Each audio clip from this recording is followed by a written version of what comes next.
Shadows, which I wrote with Greg Skomal. Skomal is a shark biologist, and I am a science writer. And this book is a collaboration between a scientist and a science writer. And this is really my happy space as a writer, is to be working directly with scientists to help bring stories that may be more complicated or complex and bring them to an audience in a way that's very accessible and hopefully reads well. I am a full-time independent journalist, science writer, and author. And when I say science writer, I do science writing, as opposed to a scientific writer or a scientist who does scientific writing for journals, two very different things. I write for a bunch of sort of general interest science publications. My latest book is what we're talking about tonight. And Karen and I live on a small farm over in Rockland, and we have a home-based gallery there, and you're more than welcome to come see us. I'll give you the address at the end. Gallery's open Thursday through Sunday, 10 a.m. to 5 p.m., or other times by chance. And if you do come, you'll have to meet our ducks, because we have the coolest ducks in the Mid-Coast. So just to give you a sense of what I do, this is a piece I published last week in Discover, and I think this just sort of illustrates nicely what I do. I don't try to dumb things down. That's not my job, but I want to make them accessible. So in Discover, you'll see an article, Wolves in Maine will prove they're returning to New England, okay? Pretty straightforward, easy to grasp. You know what this piece is probably going to be about. And then once we get into the story, I dig deep. I work directly with scientists. I understand the genetics in this case and the DNA analysis that this researcher's doing. I spend a lot of time on the phone or in person, and then sort of put together a piece that hopefully takes a pretty complex idea and puts it into pretty straightforward English for the audience. What we're talking about tonight is we're talking about the return of the white shark to the Western North Atlantic. So here is generally the Western North Atlantic, and you can see that number 2 up in the upper right-hand corner of this beautiful map that Karen illustrated here.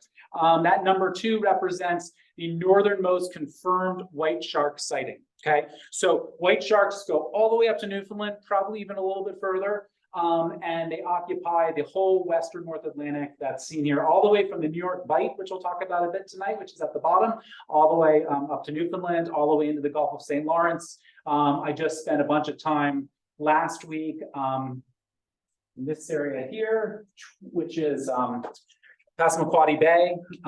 Been a lot of white shark sightings in there recently. And we know that white sharks have been here forever.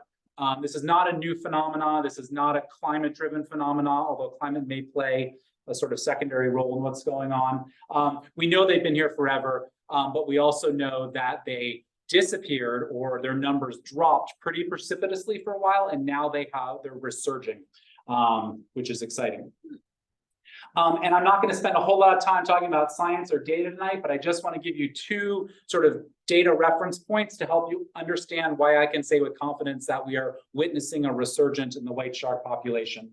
The numbers that you see in yellow here are fatalities, confirmed unprovoked fatalities by a shark in Massachusetts. Okay, the red ones are ones that were non-fatal. That 1936 attack was the most recent fatality up until 2018. And then we get to 1996 and we begin to, that's a little bit of a controversial incident, but pretty certain it was a white shark incident, did not result in a fatality. And so we have these, and what this tells us is that from 1724 to 1996, we have something like 7 white shark fatalities, white shark incidents. And then from 2012 to 2008, we have 5 in just 7 years, okay? So there's a lot of reasons why that data, that data is a little skewed, and you have to take it with a little bit of salt because, we're looking for them more now. There's more people in the water now. There's a lot of things that don't make this a perfect scientific study, but the interactions are definitely increasing. The other piece of evidence, which as of 2 weeks ago at the end of July, when Megan Whitten published this paper, is this is really solid science. This is the result of a 5-year population study that Megan conducted. Now, you'll read a lot about Megan in the book. She is this amazing young female scientist who's been working with Greg for several years. And they basically have shown that the white shark population has increased their population through the course of their study. And the way we know that is we know that between 2009 and today, they've tagged more than 300 sharks. Then if we take a look at the number of sharks that they've actually identified by visual markings as unique sharks, they've identified over 600 sharks. And if we apply scientific models to that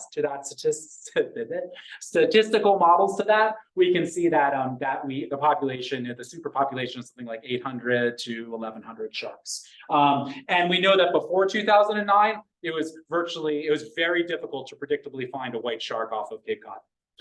Okay, post 2009, very reliable. You can go out. In fact, it's some people now believe that it is the densest white shark hotspot in the world. Okay, so as I said, I'm a science writer and Greg's a scientist, and when we started to work together on this book in the early days of the pandemic of March of 2020. I was really thinking, like, where do we want to begin this book? And I felt very strongly, and Greg supported this 100%, that we really wanted to begin with the shark. And we wanted to keep the shark in the forefront of this book. And we didn't want to do it in like a hokey way. We didn't want to sort of, make the shark like a person, but we wanted to make sure that the shark really stood out. And so we begin the book with the following passage. And this is about Molar, the shark that's there. Here's Molar pictured. September 15th, 2018, 41 degrees, 55 minutes, 24 seconds north, 69 degrees, 58 minutes, 20 seconds west, 7:55 a.m. The morning sun cut through the green-hued water, casting bright downshafts of light that undulated along the slate-gray back of the 11-foot shark.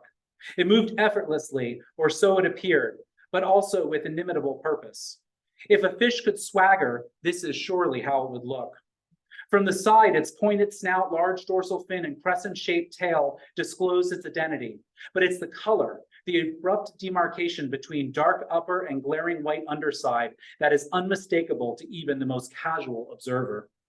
The white shark is commonly called the great white because the mere mention of its name conjures up larger-than-life imagery. In the face of those jaws or that dorsal fin, those are, of course, the most common tropes. Anything short of hyperbole falls flat. The shark's confidence becomes arrogance, its efficiency aggression.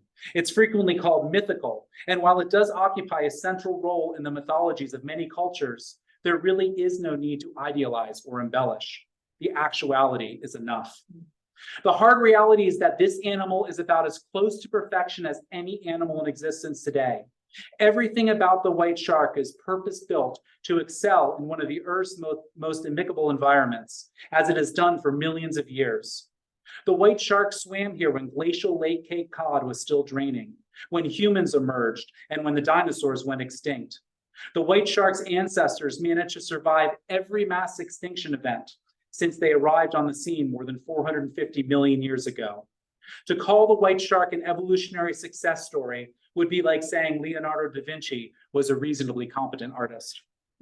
The white shark is no myth. It is no accident or aberration. It is the result of a sequence of precise adaptations achieved over millions of years. And it has culminated in this, a near perfect, albeit little understood animal, swimming steadily along the outer cape on a mid-September morning.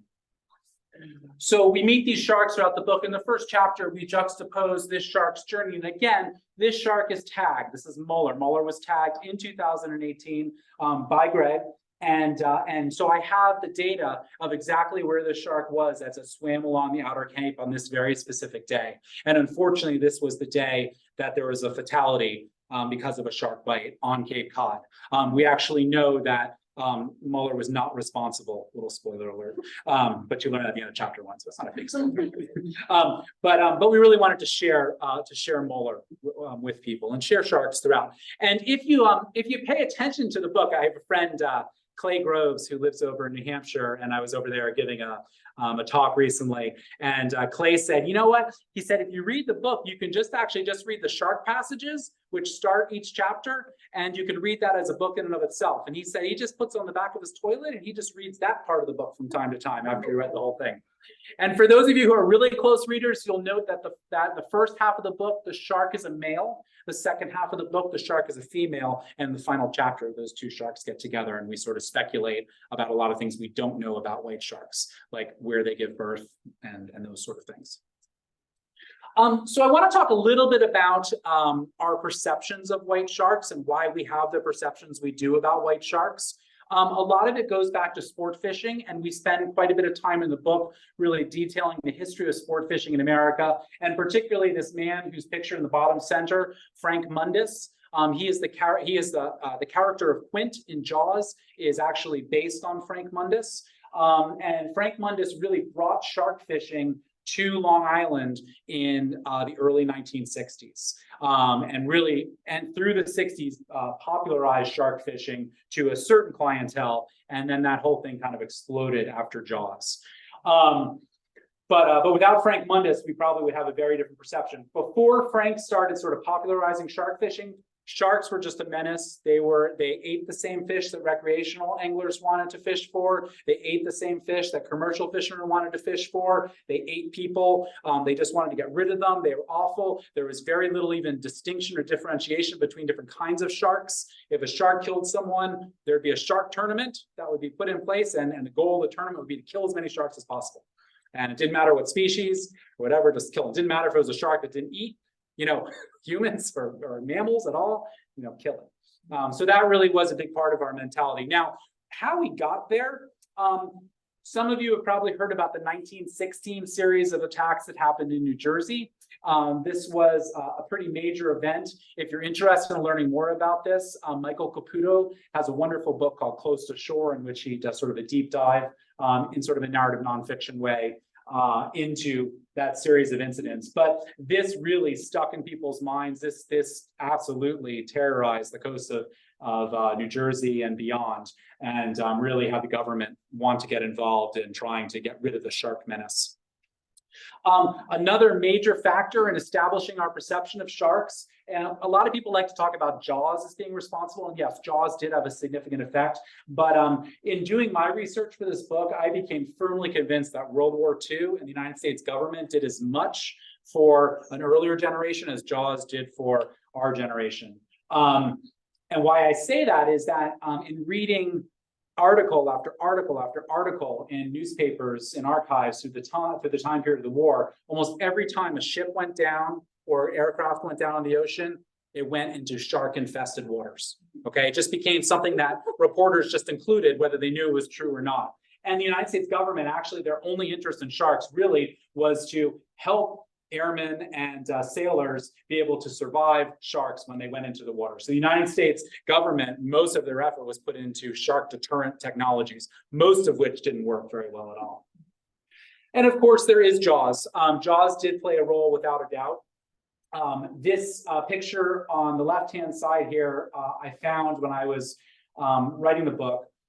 I love this picture. We paid a ridiculous amount of money to get permission to use this picture, and they didn't even have a high-res version. So the picture that you'll see in the book, there's a beautiful 16-page insert of photography in the book, and this picture is in there. The picture you'll see in there is actually like a really bad scam, but that's Peter Benchley in the bottom right, and he is the author of Jaws, and this other individual is a scientist named George Benz, who you'll learn about in the book, who was a great friend of Greg's and unfortunately passed away early. But all I want to say here is that Peter Benchley felt deeply guilty about Jaws. He felt deeply guilty that he had created this book that turned the shark into a monster in people's perceptions. And I think most people agree today. Peter Benchley, unfortunately, is no longer with us. His wife is, and she's an amazing shark advocate. She's on the front lines of shark conservation, as Peter Benchley was later in his life.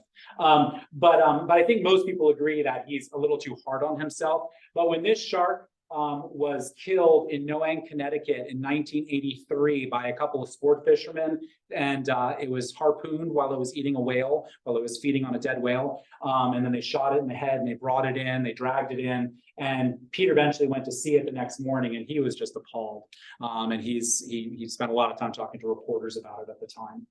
So definitely had an effect, but not the. I still think World War II was lodged more in our psyche as something that has helped to inform our perception. I'll just point out that the upper right-hand picture is from Jaws, and that's the scene where actually Quint, if you remember the movie, he's actually detailing the incident with the Indianapolis, which is the that is a real World War II shark horror incident. That was the ship that delivered the atomic bomb. And because of that, it was on a secret mission. So nobody really knew where it was. It was torpedoed and many men went into the water alive and many men were in fact attacked and some were eaten by sharks. So it was a horrific incident. How many of you were was anybody here in the reading in Rockland last month? Okay, great.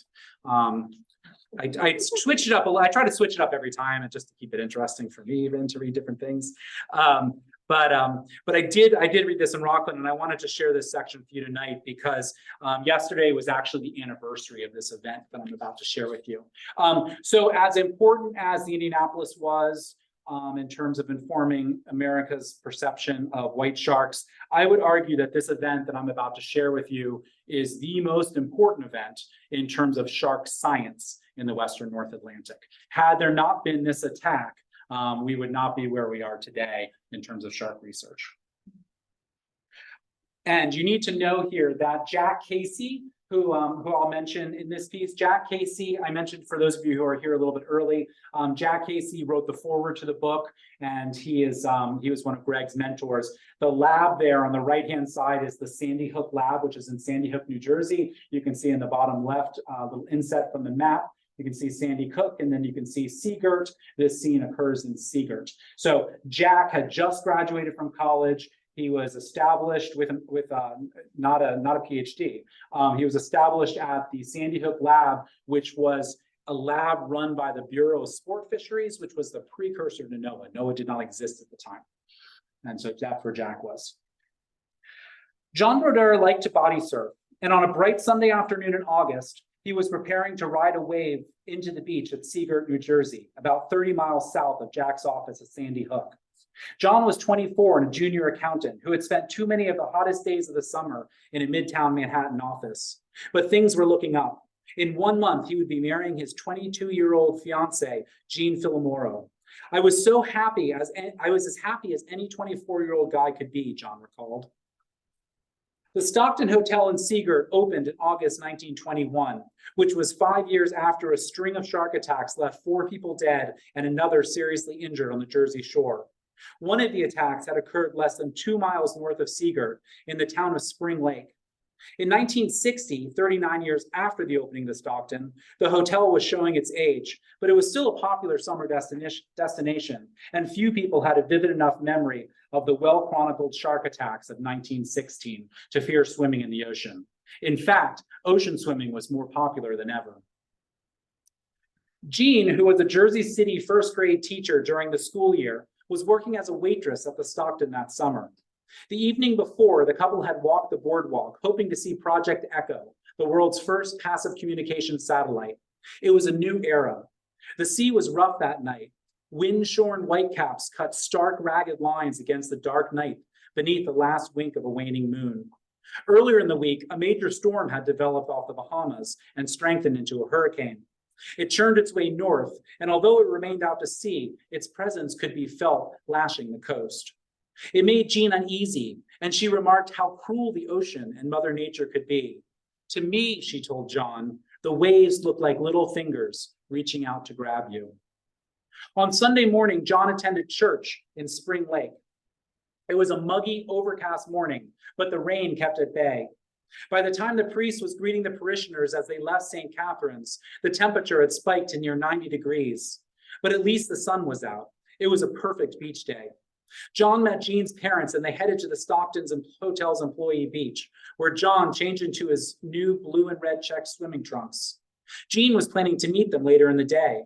As they waited, John chatted with Jean's parents, lamenting the fact that he was leaving on a business trip to Pittsburgh the next day and wouldn't be back for 3 weeks, nearly all the intervening time between now and the wedding.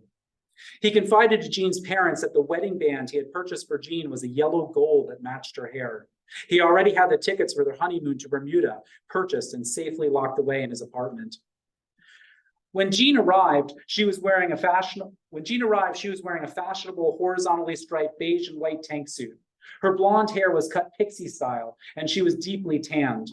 They kissed in greeting and immediately went for a swim. The water was warm, just shy of 70 degrees, and murky owing to the heavy rains. The surf was unruly and disordered, nothing like the picturesque postcards of the stately Stockton Hotel, trimmed with neatly manicured green grass, fronting a white sand beach, lapped by predictable sets of azure green late summer swell. Despite the conditions, John caught several good waves as Jean stood in the shallow surf and watched him. The couple eventually left the water, dried off, and settled onto their beach blankets. Jean produced a sample of the thank you card she intended to use after the wedding. In small, neat block type was the physical manifestation of their union, Mrs. John Brodeur. It gives me such a warm, secure feeling whenever I see the printed name, she told him. At a little before 3:30, John and Jean decided on one last dip. The tide was out and they held hands as they entered the water. John commented as to how it felt like they had the whole Stockton employee beach to themselves. The water was barely thigh deep and the swells broke around them, pushing shoreward and then exerting a steady pull, drawing their feet deeper into the sand. John saw a good shoulder-high wave and prepared to launch himself a beat ahead of the wave's face as it slanted up and started to curl in on itself, white foam cresting its top. At the last minute, however, he hesitated, seeing a better wave behind it. That's when he saw it out of the corner of his eye. It was a long, dark object about 30 feet away, and it seemed to John as if it were propelled by the wave. At first, John thought it was a person, but it was too big. Then he remembered they were the only ones in the surf. A telephone pole or some other debris washed into the sea by the rain? Perhaps. John's curiosity was short-lived as the next wave closed. This would be his last wave of the day. An unforeseen force slammed him from behind and then had him by the right leg, jerking him violently back. Disoriented with the initial shock, his mind raced to the dark Massachusetts ponds of his youth and the fear of giant snapping turtles that always lingered in his night terrors. But there was no pain. He slapped the water as the force doggedly shook his leg. He became hysterical, pounding the surf, driving at the unseen menace beneath the surface. He kicked wildly with his free leg, and his foot met a rough, heavy-bodied mass. With his hands, he found his assailant underwater and hit it with all his strength, cutting his fingers in the process. That's when he saw the blood, his own blood, and so much of it. The ocean drew back upon itself, widening the brilliant red smudge in which ragged chunks of torn flesh bobbed to the surface like chum. This was it, he thought. This was the end. God, save me. He was aware of Jean screaming for the first time, screaming for help, screaming in fear. John found his own voice as if seeing the light from the bottom of a very deep well. Jean, Jean.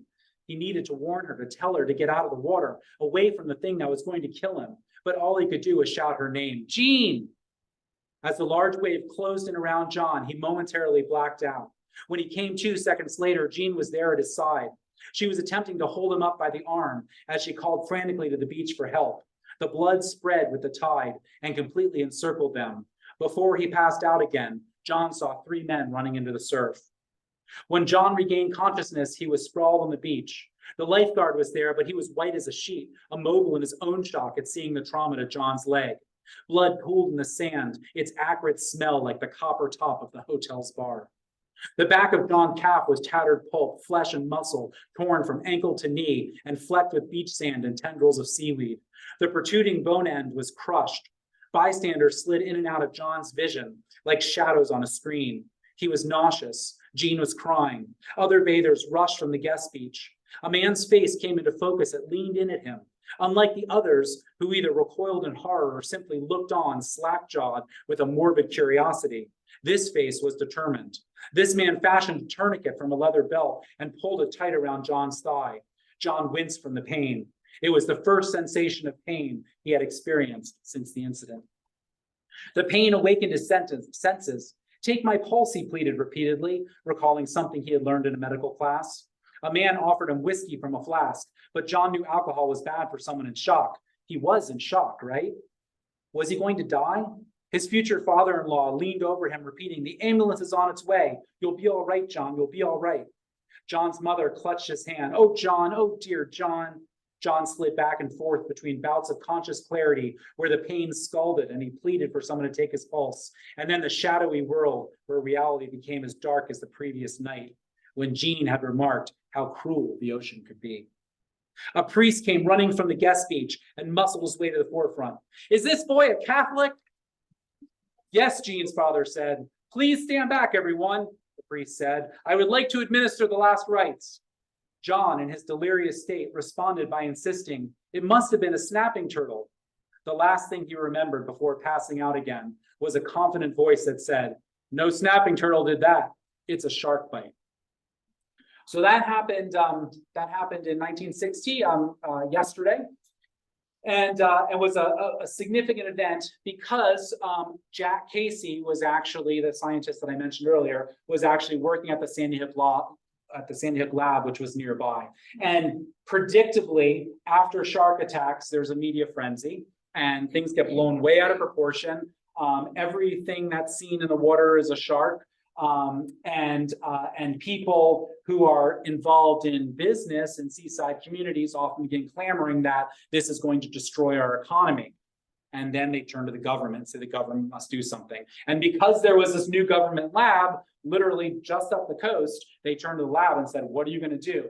And Jack Casey, who you'll see here in the hat on the right-hand side doing a necropsy on a shark, he's also one of the men in the picture in the upper left. Jack Casey was charged with beginning to look into this question. And he actually did a series of longline surveys in 1961 and 62. And the upper left-hand picture, those are all dead juvenile white sharks. Okay. And so in a longline survey, it's very common at the time, they were harvesting as many fish along these long lines as they could to get a sense of what was actually in the water there. And they were very surprised to find all of these juvenile white sharks in the New York Bight within a quarter mile of New Jersey. They actually withheld that information from the public for a while because they were afraid that it would cause a real stir. But this really got Jack Casey fired up, and he started to work on learning about tagging and trying to begin to trace these animals and learn more about them. This is really the first time that in the Western North Atlantic, scientists really became quite interested in the individual shark species and not only trying to learn about their biology through necropsies and dissections, autopsies, but also to learn about it by actually finding out where these animals went. So I'm going to read you a short section here just to give you a little sense of what the tagging technology looked like. And after the talk is over, I've got several examples of different tags over there that we can talk about because the technology has advanced quite a bit. Let's see. As useful as dead sharks were to scientists, dissections did not provide a lot of detail about the animal's movements. And given that most of these sharks were migrating, Jack wanted to know where they went. Jack was familiar with a cooperative game fish tagging program started by Frank Mather out of Woods Hole Oceanographic Institution in 1954, and he wondered about initiating a similar tagging program with sharks. Tagging fishes was nothing new. By 1961, people had been tagging fishes for well over 100 years, but the reason for tagging had changed. The first fishes tagged were likely salmon and trout in the middle of the 19th century in Scotland. Fishing for salmon had been regulated as early as 1030, and recreational salmon angling with rod and reel had been a popular pursuit since the second decade of the 19th century. In Scotland, landowners owned the streams running through their land, and salmon fishing rights were heritable property. As such, it was understandable why landowners wanted to know where these sea-run fishes went when they migrated from stream to ocean and back again. Tagging was a way to track their movements. The first successful fish tagging study in the United States was in Maine's Penobscot River in 1873. The goal of the study was to obtain evidence bearing on the frequency and duration of the salmon's migrations and its rate of growth. To do this, the salmon must be distinctly and durably marked, yet in such a way as to do them no injury. The researchers working on the Penobscot salmon tried a variety of marking strategies, including branding the fish. But as the researchers wrote, quote, The serious mutilation that befell the fish operated on caused that method to be abandoned, end quote. The next effort used a metallic tag attached to the fish's tail by way of a rubber band.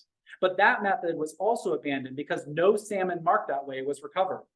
Quote, "It is probable that most of the band slipped off," the researcher surmised, "and that those which were tight enough to stay on cut through the skin and produced wounds that destroyed the fish," end quote. Next, the researchers tried attaching an aluminum tag with a platinum wire to the first dorsal fin. They thought this location was ideal because a tag attached near the middle of the fish would be subject to less lateral motion when the fish was swimming. Also, being in the wake of the first dorsal fin would protect the tag from contact with foreign objects. To attach the tag, the researchers removed the fish from the water, strapped it to a table, and pierced the fin with a needle attached to the wire already connected to the tag. The third time was the charm, and tagging the salmon in the first dorsal fin became the de facto methodology for most fish tagging moving forward. While the general concept was the same, Jack knew that tagging a shark was a lot different than tagging a salmon. Jack was not the first scientist to tag a shark. That distinction probably goes to Paul Hansen of Greenland Fisheries Investigations, who had tagged Greenland sharks as early as 1936. To tag those sharks, Hansen ended up using so-called Peterson disc tags, which were just a little over a ½ inch in diameter and attached to the shark through either a pectoral fin or through the cheek with a 1 millimeter silver wire.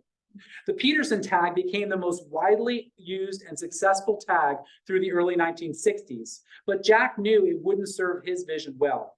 The beauty of Frank Mather's cooperative game fish tagging program was that it harnessed the power and reach of recreational anglers to tag many more fishes than a handful of highly trained scientists could. A cooperative shark tagging program, modeled on Mather's program, would, Jack figured, leverage the growing popularity of recreational shark fishing. The challenge, however, was that the volunteer anglers would be doing the tagging and handling a shark to attach a tag. The challenge, however, was that the volunteer anglers would be doing the tagging, and handling a shark to attach a tag is far riskier than handling a game fish like a tuna. The solution, Jack concluded, was to devise a shark tagging method that kept the shark in the water. And he thought a dart tag attached at the end of a 10-foot pole would be ideal.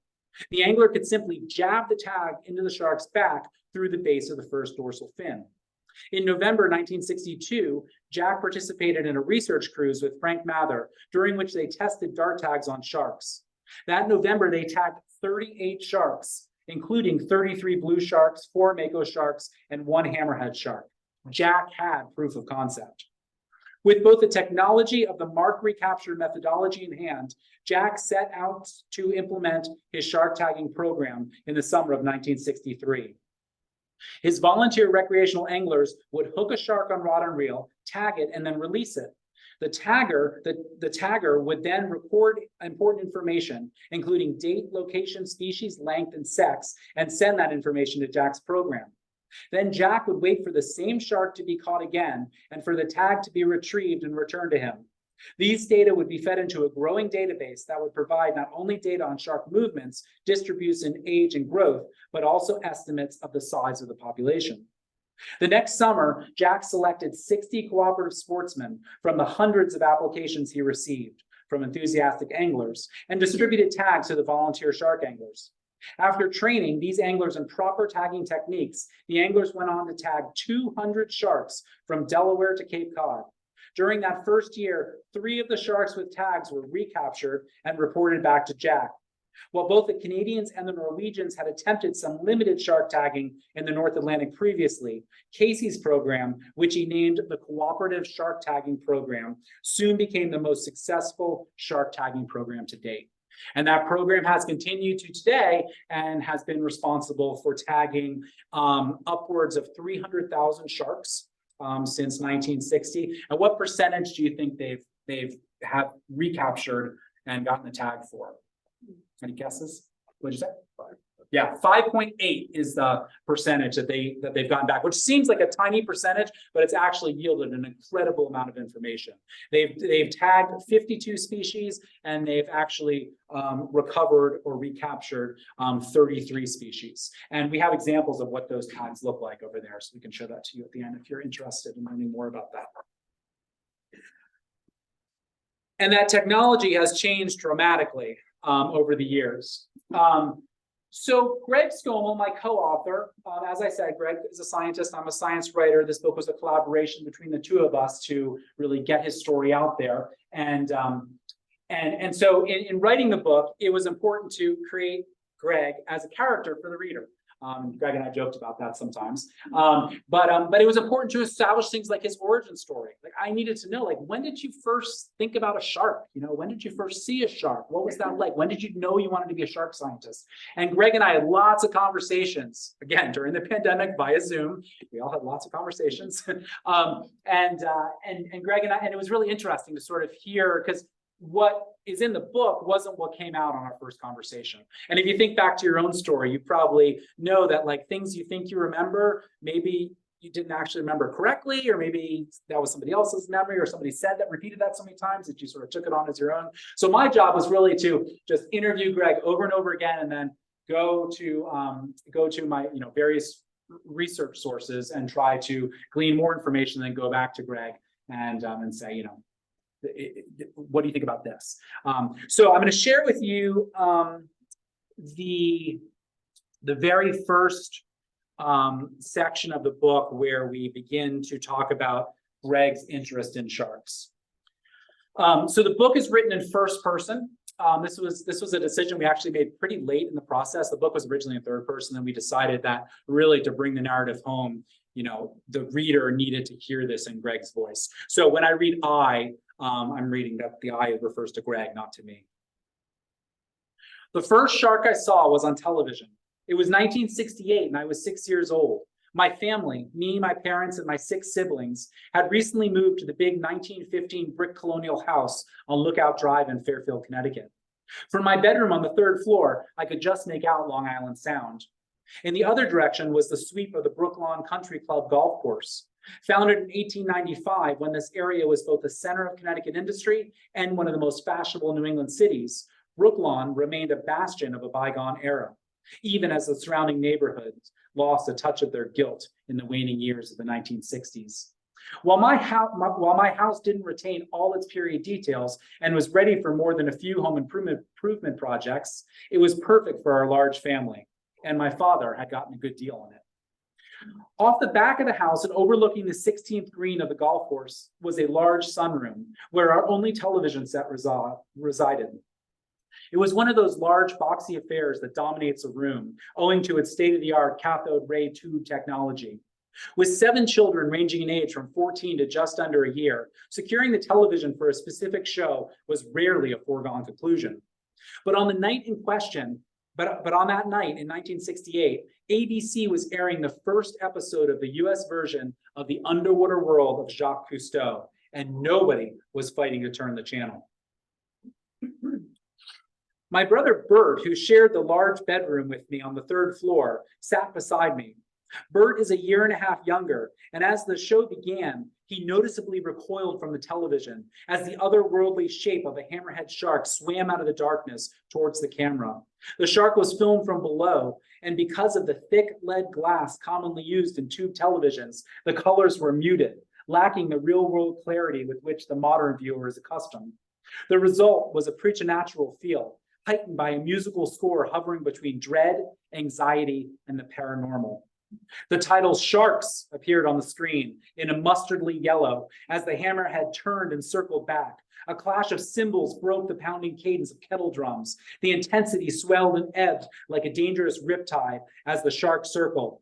Nearly 30 seconds in, Rod Serling, whose voice was readily recognizable to my parents as the Twilight Zone's narrator, began, as he had done for countless Americans with his science fiction tales, to transport me into another world.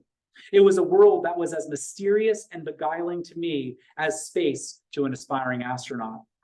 To understand him, Sterling said of the shark, he must be met on his own terms, in his own environment. While I was too young to recognize Serling's assertion as a challenge, a life calling, that's exactly what it was. Never underestimate the value of TV Guide when doing your research as a science writer. To find that show actually published when Greg was that age, and this story he remembered, and then remembering that he used to wear that little red cap that he still wore all over the house, like another child might wear a fireman's hat or whatever else. So, so that was Jack, or that was Greg's origin story. That was where he really began to think about sharks. But then it was when Jaws came out in 1975. He was a rising ninth grader, I believe, and that really drew him to the water. You know, when he talks about a lot of other people being pushed away from the water, stay out of the water, because of this terrifying movie, he was drawn to the water, and all he wanted to be was Matt Hooper. Okay, the scientist in the book. He wanted to be the character of Matt Hooper, and he set his sights on that. And he went ahead and he got scuba certified. He started focusing on science classes.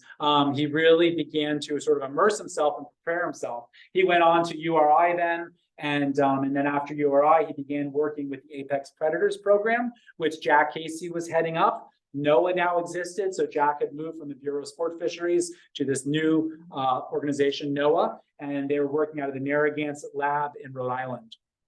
And that's where Greg really began to dive in and study sharks. Now, the interesting thing, and if you think back to the beginning, I said, before 2009, you couldn't reliably find sharks off of Cape Cod. You couldn't reliably find white sharks anywhere off the eastern seaboard. The way that you found white sharks was you found a dead whale.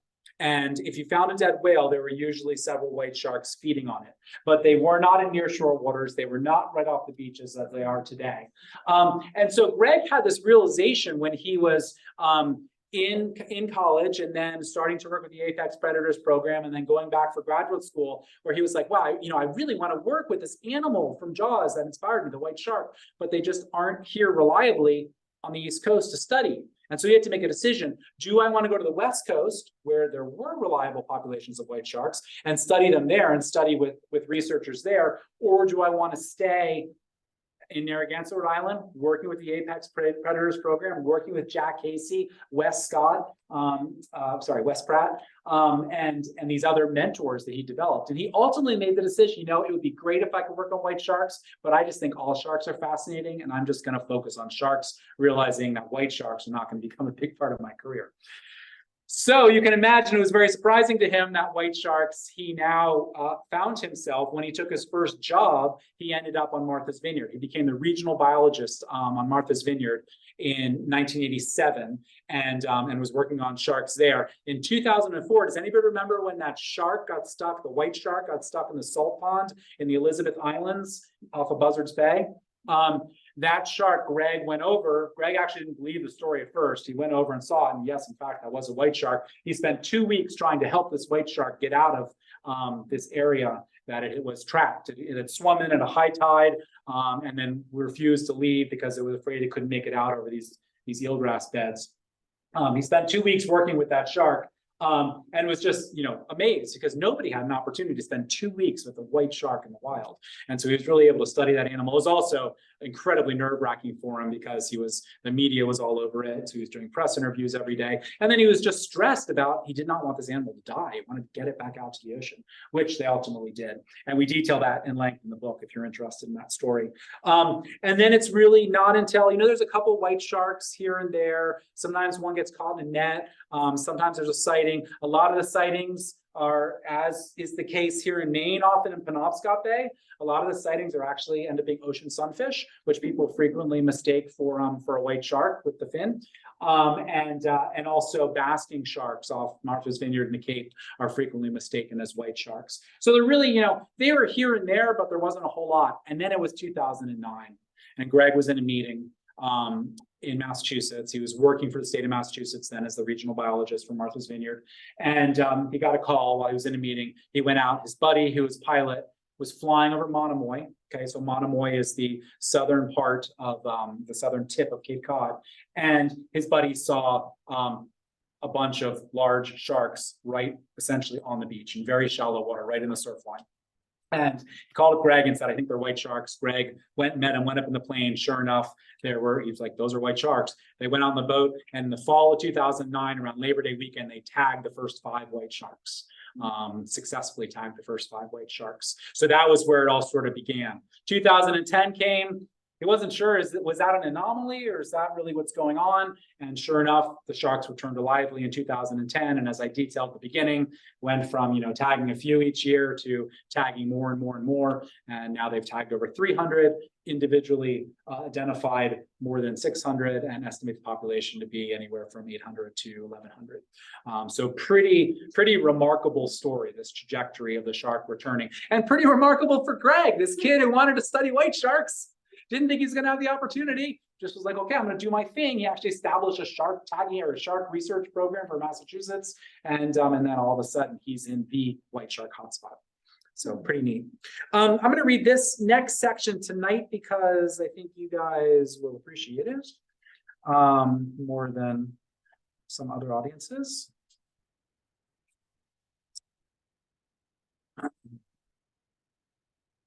August 25th, 1986, 43 degrees, 52 minutes, 9 seconds north, 69 degrees, 5 minutes, 29 seconds west, Gulf of Maine. The 12-foot female white shark passes Monhegan and Matinicot Islands, swimming in a northeasterly direction through the Gulf of Maine. It's summer and the days are long. The water has warmed from the 30s in the winter to nearly 60 degrees Fahrenheit. But the shark's internal temperature can be as high as 70 degrees Fahrenheit. It's the reason the shark can both venture here in the first place and, more importantly, hunt successfully. As she swims, water moves over her open mouth, then flows over her 5 gills and out her long gill slits, allowing her to breathe. Sharks lack lungs, but like human lungs, the shark's gill filaments provide for gas exchange, whereby oxygen is extracted from the water and carbon dioxide is released. Because water possesses far less oxygen than air per unit, the shark must breathe 10 to 30 times more water to get the same amount of oxygen that a human would get from the air. As a large, active, and fast-swimming shark, she relies on having more gill surface areas and a larger heart to collect and then pump oxygen-rich blood throughout her body. The downside to this so-called obligate ram ventilation is that she must keep swimming. Otherwise, unlike sharks that can breathe by using the muscles of their mouth to draw water in and over their gills, the white shark will drown if she stops swimming. At this point in her life, the shark is for the first time venturing into these higher latitudes. She spent her first several summers within the relative safety of the New York Bight, where she fed largely on ample fishes and squid in the middle of the water column or on the bottom. As the water temperature cooled in the autumn, she headed south, moving along the continental shelf to the Carolinas, where she spent the winter, feeding largely on other species making the same migration. But changes in her body over time have prompted changes in her behavior. She is larger now, and thick body walls act like insulation surrounding her internal furnace, allowing her to move further north. She has now ventured northeast along the coast of Long Island, past Block Island Sound, east along the southern shores of Martha's Vineyard and Nantucket Islands, and then north along the Outer Cape, and finally into the Gulf of Maine. It is here where, like her ancestors, she is learning to hunt seals along the rocky coastline. As she passes inshore of Little Green Island and enters Penobscot Bay between Owl's Head and Vinyl Haven, something attracts her attention. She's unfamiliar with exactly what it is. A scent, a vibration. The waters of Penobscot Bay are warmer than the Gulf of Maine, but colder than the New York Bight. It's noisy with the thrumming of diesel engines, and the bottom is littered with lobster traps, their vertical lines soaring up to the water column to colorful buoys above. The shark passes the entrance to Rockland Harbor with its mile-long breakwater sheltering it from storms. The tides here are much larger than along the New Jersey coast, and there are few sandy beaches. The tidal range twice a day exposes rocks and ledges against the backdrop of an evergreen dark shoreline.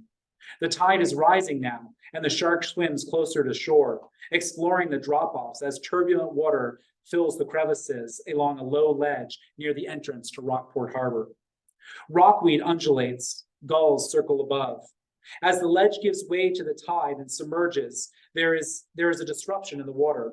Harbor seals bathing in the afternoon sun slide into the water, unaware of the shark's presence. Because of the location of her eyes, the shark can see almost 300 degrees as the seals enter the water. But the image in her mind's eye is devoid of color. Instead, the seals appear as dark, contrasting shapes moving quickly against a bright sky. For most of her life, the shark's diet has consisted primarily of fish. But as she's grown, the energy expended to chase and catch a fish returns less and less of a caloric reward. In response, her teeth have become broader and distinctly serrated, better evolved for the type of hunter she will soon become. She turns towards the nearest seal. She focuses on the closest seal. Her other senses will become more finely tuned as she gains more experience. But at this moment, it's only the sight of the oblong dark shape that elicits an instinctual predatory response. There is no hesitation, no indecision or vacillation based on an odds calculus or risk assessment. She will learn to be a more judicious hunter, but right now this is all about evolutionary predisposition as she whips around quickly and launches upwards at an angle, tracking the silhouette, closing the distance. Since she's never observed one of her kind attacking a seal, she must learn to hunt primarily through experience. Both her successes and her failures will teach her, so long as her mistakes don't kill her. She'll become more cautious and less impulsive as she comes to better understand and utilize the full breadth of her sensory capabilities. She will become a better hunter. Like an adolescent, the shark is not yet fully in control of her neuromuscular coordination, but she already possesses the speed and power to facilitate the hunting strategy for which she was built: ram and bite.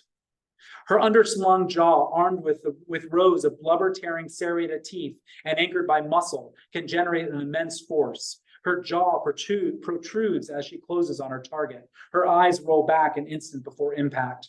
Through the clear water, the seal sees the shark coming in the midday glare and turns sharply, propelling himself back towards the rocks with strong side-to-side flicks of his hind flippers.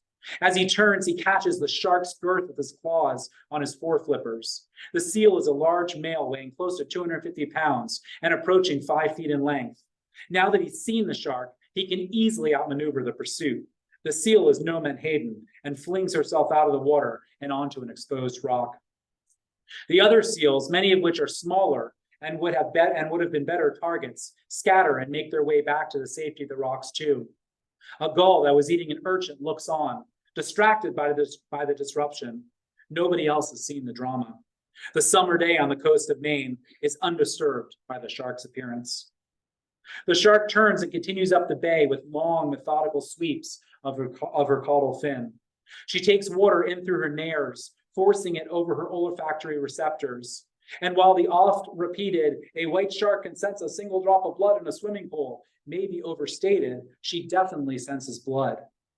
And with so much of her environment, however, these signals are a result of human intervention. The chicken processing plants in Belfast that have for decades discarded their waste directly into the water, causing a gelatinous blob of feathers, blood, oil, and viscera to undulate with the tide.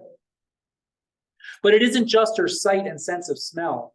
She also feels her way through the water using specialized sensory organs called lateral lines, essentially a hollow tube lined with sensory hair cells and running the length of her flank from head to tail on both sides. Each lateral line allows her to detect disruptions in the flow of water.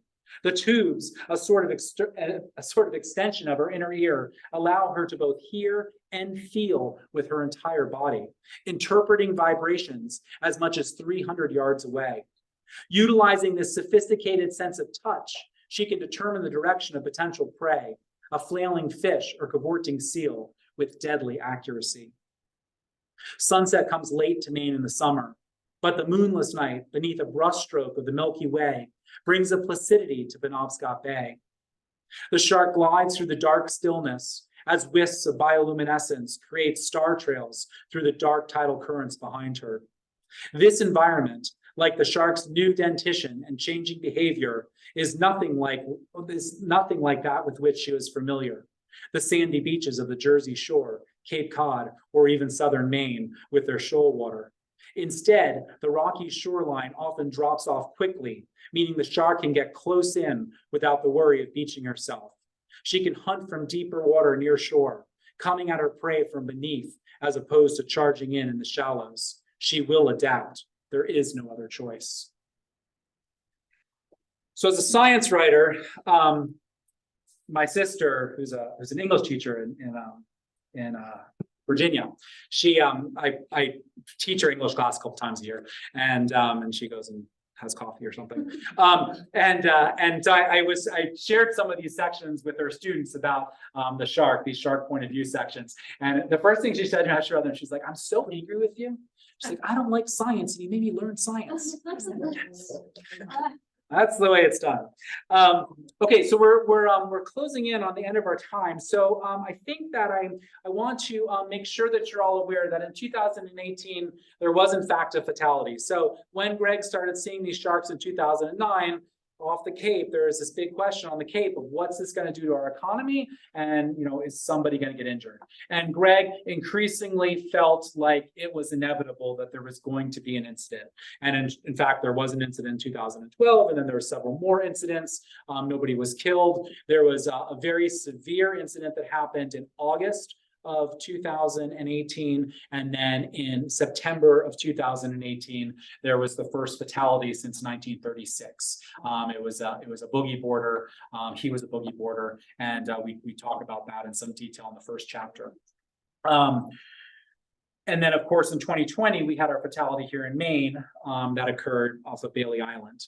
And you'll note from listening to that section perhaps that there's some very interesting things that we're still learning about these sharks. Depending upon where these white sharks live, their hunting strategies are completely different. It's very different to hunt in shallow water, sandy beaches, shoal water between sandbars on the Cape, or to hunt from depth on a rocky shoreline in Maine or in South Africa off Seal Island for that matter. So we're still learning a lot about these animals, but the fatality, it happened in 2018, and it really rocked Cape Cod to its core. There had been a lot of progression towards people feeling more and more comfortable that the sharks were there. There had been incidents, but nobody had been killed. There were a few attacks, but they were spaced far enough apart that people sort of let their guard down in between. But when that happened in 2018, there was a pretty intense response. And we talk about it in the book in terms of this one meeting that occurred in Wellfleet, Massachusetts, where the whole community got together, packed an auditorium. There was a panel of shark experts. Greg actually wasn't there, but Megan Winton, the female scientist that I mentioned earlier, she was there. And I've watched the video of that meeting many, many times. And at least half the room was, we need to kill sharks, we need to kill seals, we need to protect our community. One woman, as we'll see in the book, said, they're killing our children, meaning the sharks. Something needs to be done. We need to stop doing this research and naming them and trying to learn more about them, and all this conservation, the Marine Mammal Protection Act, we need to actually do something. Thankfully, I shouldn't say thankfully, but the other half of the room felt like, no, that's not the response. There's a middle ground here. I want to end tonight by sharing with you the end of our book. And this isn't really a spoiler alert at all. But there was a book that was written by two remarkable biologists, fisheries biologists, in 1991 that was called Great White Shark. And the biologists are Richard Ellis and John McCosker. And in that book, they worried very much about the white shark in 1991, about its conservation status. When Richard Ellis and John McCosker published their 1991 treatise titled Great White Shark, they wrote, "We are concerned about the fate and future of the white shark. And if this book has a purpose beyond exposition, explanation, and entertainment, it is to make very clear the plight of this great fish, so reviled, feared, and assaulted, that it may be in danger of disappearing forever." So two expert fisheries biologists in 1991 worried that the white shark was teetering on the abyss of extinction. For those living on Cape Cod today, Ellis and McCosker's caution may seem unbelievable, but at the time of the writing, there were no shark management measures at all on the Atlantic coast of the United States. It wouldn't be until 1997 that the white shark received federal protection, and even later until the species received protection in various states along the eastern seaboard. Cape Cod's white sharks are some of the first tangible evidence that white shark numbers in the Northwest Atlantic may be rebounding from low levels.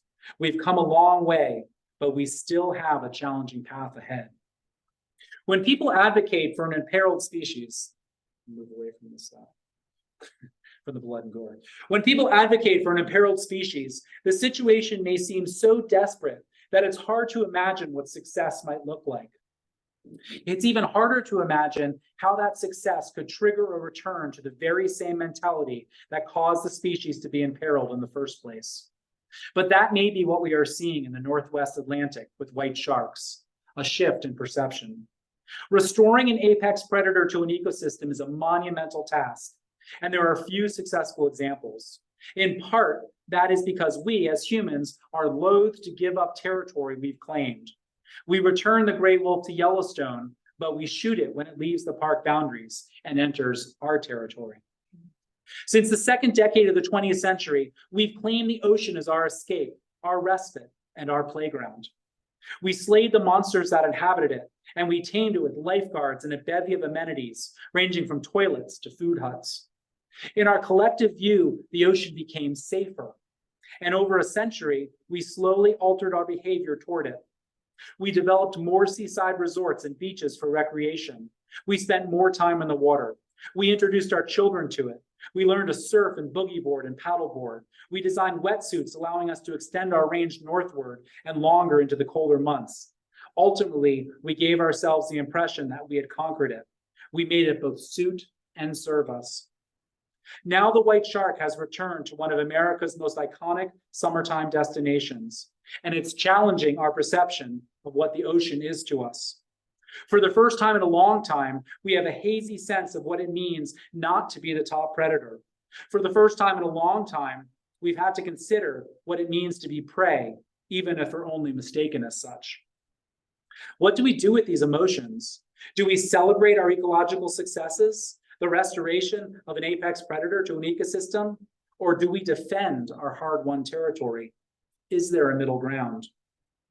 We have some hard decisions to make, and how we make those decisions will say a lot about us and how we perceive our place on the planet. Ellis and McCosker struggled to find optimism at the end of their book. Extinction and endangerment are our legacy, they write, and included on the long list of the world's depleted species is the great white shark. There are many more reasons to be optimistic about the white shark today, but that optimism will only prevail if scientists like Jack Casey, Greg, Megan Winton continue to carry the torch from one generation to the next, motivated by our admiration, respect, and even a bit of fear for these remarkable animals. And I'm going to close with the last shark in the book. This is our female shark. June 3rd, 2027, 38 degrees, 41 minutes, 11 seconds north, 45 degrees, 41 minutes, 22 degrees or seconds west, middle of the North Atlantic. As summer approaches, the large female white shark will leave the Azores and head back west across the Mid-Atlantic Ridge to the east coast of the United States. It's unknown where she will have her pups. Nobody knows for sure why she dives as deep as she does, or why she stays down so long. Is it related to feeding or reproduction? These mysteries and others contribute to the mythology that surrounds her. Wherever she goes, she is only viewed fleetingly, but the stories that emerge from those brief observations are embellished, as they have been since the first man saw the first white shark. A fleeting glimpse of her bulk drifting under a boat becomes an aggression. Unseen teeth are imagined. Her eyes become impenetrable and empty as the eye of God. Humans fill the void with imagination, originating in an instinctive place of fear. Stories aggrandize the myth. Her unyielding crescent-shaped caudal fin propels her deeper into the human psyche, causing us to overlook the genius of her migratory journeys. We should marvel. By the time the Vikings learned to navigate the North Atlantic between continents, the white shark had been making just as long a journey for millennia. At the time, Champlain relied on an astrolabe, crossstaff, and Diamantinus tables to reach New England. The white shark was making similar passages with enviable accuracy and precision. Silently, purposefully, mostly invisible to sailors on the water. Yet when she's seen, she's labeled a monster and man-eater. She is like a locomotive with a mouthful of butcher knives, says Matt Hooper. She only obeys her own instincts, Benchley chastises. Thank you.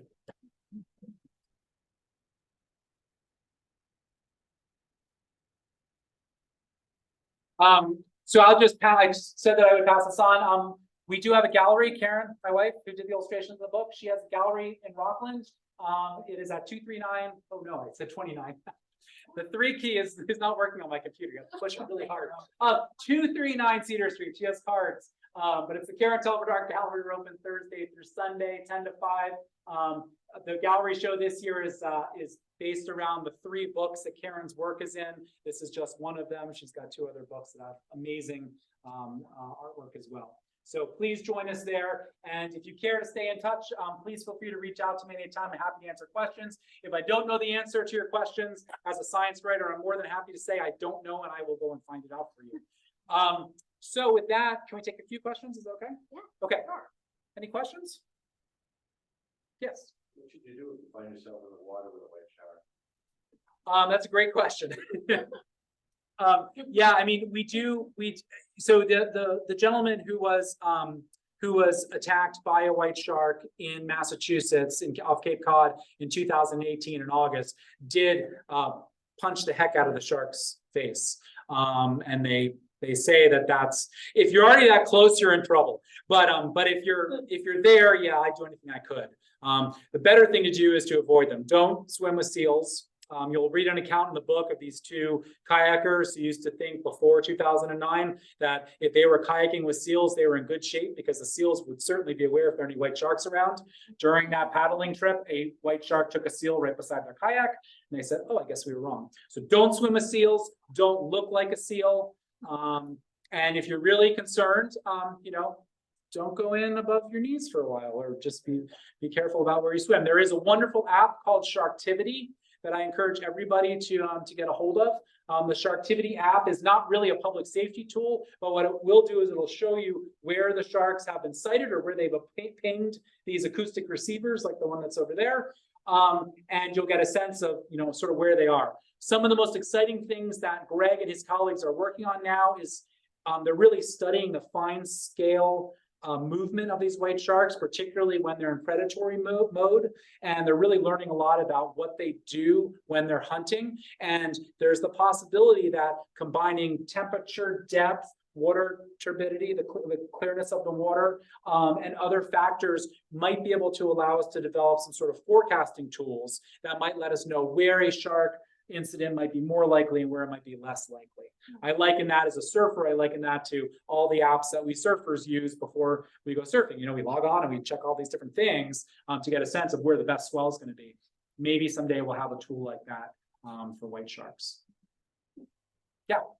Can you speak to the sort of evolution over the last few years with regard to how the community and the Cape is feeling about seal management and fisheries and that sort of thing? Yeah, so basically, whenever that question of seals comes up, usually the response from whoever the experts are in the room is that we're not even going to talk about seals because that would take an act of Congress. For those of you who don't know, seals were protected under the Marine Mammal Protection Act in 1972.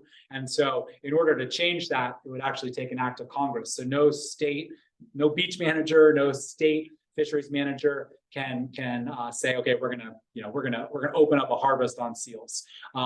So generally that's kind of taken off the table. Also, the data are pretty clear regarding seal calls don't work.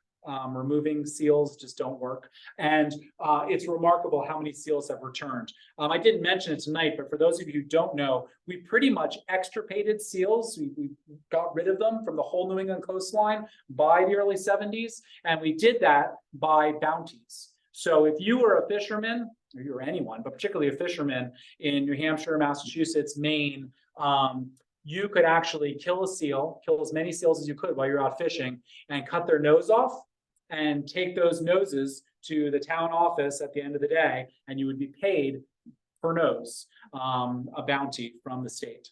And so, we did a very effective job of eradicating seals from New England. And man, if you go, you'll see a little bit of a deep dive into the seal data in the book. If you go back though and look at, seals began to return in the, earlier than 2009, but they started to have pups. And it was like 1 pup. Oh, look, the pup. And then it was like 5 pups, 10 pups, 50 pups, 150 pups, 1,000 pups. I mean, it just was exponential. And the number of seals are really dramatic. And the sharks have followed their favorite prey at them back. So culling seals, yeah, not a great solution in terms of what the science tells us, and also would take Congress to act. And we all know Congress, when it comes to getting Congress to act, it'll take a while. Yeah. Is this to speak to how the shark has rebounded? Is it fruitful? Yes. So there are 2 things that are driving that scientists like Greg believe are driving the resurgence in the Western North Atlantic. Number 1 is the return of their favorite prey species. And we saw this happen earlier in California because actually the state of California implemented protections on marine mammals before the feds did. And they saw their sharks come back earlier. And actually, Greg talked about that in a very early paper when he was speaking to a seal group, and said, this is what happened there. It could happen here. And sure enough, it's happened here. The other thing that contributed to it is 1997, the federal government made it illegal to take a white shark in federal waters, and all the states followed in subsequent years. You might not think that has a big effect, but think about this. White sharks can live to over 70 years of age. They don't reach sexual maturity until their 20s or 30. They have very few pups. Those pups actually have a pretty difficult time making it to adulthood. It's not easy. They don't have any parental care. They've got predators when they're little. And so if you remove just a couple individuals, you can have a dramatic effect on the population. And we removed a whole lot of individuals with Frank Mundus, and then post Jaws.